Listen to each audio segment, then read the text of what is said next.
des dizaines de millions de personnes en France et en Espagne, comme on vient de le voir, ont commencé aujourd'hui à retrouver une partie de leur liberté de mouvement, mais la crainte d'une deuxième vague reste entière au moment où le coronavirus ressurgit en Corée du Sud et à Wuhan, en Chine.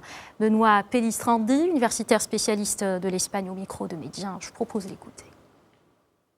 C'est essentiellement un enjeu politique. Les Espagnols ont démontré pendant la période du confinement leur sens de la discipline. Il n'y a pas eu à déplorer de débordements graves. Il n'y a pas eu, contrairement par exemple à la France, des phénomènes dans les banlieues dites difficiles. Mais c'est un défi politique parce que l'Espagne étant un pays très décentralisé, le gouvernement central doit en permanence dialoguer avec 17 gouvernements régionaux et des gouvernements régionaux qui ne sont pas tous socialistes. Et donc, il y a comme une sorte de concurrence entre les différents gouvernements régionaux puisque le gouvernement a décidé qu'il y avait différentes phases et que toutes les régions ne seraient pas à la même phase au même moment. On tient compte d'un certain nombre de paramètres, dont le plus important est sans aucun doute le taux d'occupation des services de réanimation. Et donc on a vu par exemple un choc politique extrêmement violent entre le gouvernement socialiste de Pedro Sánchez et le gouvernement régional madrilène qui est conservateur. Le gouvernement régional